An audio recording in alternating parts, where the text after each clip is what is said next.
नमस्कार, आप देख रहे हैं न्यूज बाइस्कोप। मैं हूं रोमिता रीनो आपके साथ। झारखंड विधानसभा चुनाव के बाद सूबे में ईडी को लेकर बहस छिड़ गई। आपको बताते चले जिसको लेकर बीजेपी कांग्रेस आमने सामने है। और एक तरफ जहां कांग्रेस ने ईडी की कार्यशैली पर सवाल उठाते हुए बीजेपी पर हमला बोला, तो वहीं दूसरी ओर बीजेपी का कहना है कि एजेंसी अपना काम निरंतर कर रही है और चूंकि बड़े चेहरों पर पूर्व से ही कार्रवाई कर दी गई है, वहीं जहां भी भ्रष्टाचार घोटाला का मामला आता है तो उसमें कार्रवाई की जाती है।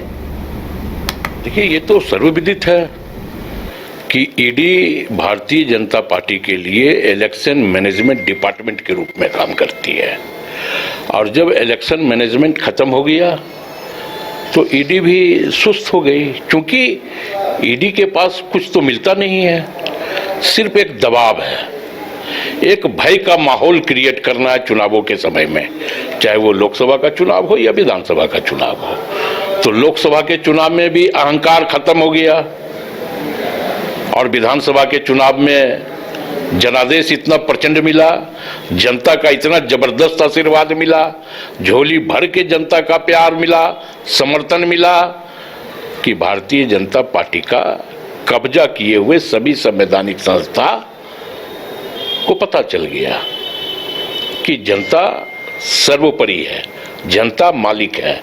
हम लाख ईडी के जरिए, सीबीआई के जरिए नेताओं को और एक समाज को एक भय का माहौल उत्पन्न करा सकते हैं, लेकिन अंतोगत्वा जीत लोकतंत्र की होती है और लोकतंत्र में जीत हमारी हुई है। वजह ये देखिए, सबसे पहली बात तो ये है कि ये कहना कि ईडी ने अपनी कार्रवाई को खत्म कर दिया, ये बिल्कुल सही नहीं है। खास करके आपने ऐसा जिक्र किया कि चुनाव के बाद ईडी जो है ठंडा पड़ गया, ऐसा नहीं है।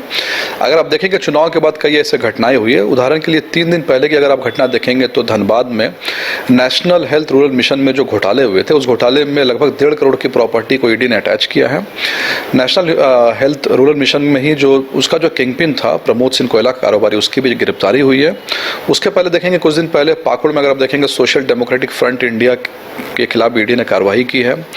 उसके बाद आप देखिए कि पूजा सिंघल, जिनको सरकार ने ये कोशिश की कि वापस से बिल्कुल normal life, normal bureaucratic structure में उनको डाल दिया जाए, ईडी ने कोर्ट में विरोध किया कि अगर इनको आप नॉर्मल ब्यूरोक्रेटिक हायरार्की में डालेंगे तो इससे कहीं ना कहीं जांच जो है वो प्रभावित होगी।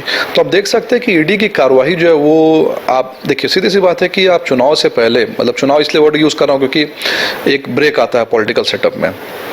चुनाव से पहले जो ईडी ने यहाँ के बहुत बड़ी बड़ी मछलियों को पकड़ा था, चाहे वहाँ के कैबिनेट मिनिस्टर की बात करें, मुख्यमंत्री जी को ईडी ने जो अरेस्ट किया था, तो क्या होता है कि लोग हमेशा कंपैरिजन ड्रॉ करते हैं कि भाई मुख्यमंत्री उस समय अरेस्ट हुए थे, तो वो अगर किसी राज्य के मुख्यमंत्री को अरेस्ट किया जाए, कैबिनेट मिनिस्टर को अरेस्ट किया जाए, बड़े अधिकारी को, सेक्रेटरी लेवल के अधिकारी को अरेस्ट किया जाए, तो जाहिर सी बात है उसका मीडिया में जो रिंग बहुत ज़्यादा होता है, बहुत ज़्यादा हो हल्ला होता है, सनसनी बहुत फैलती है।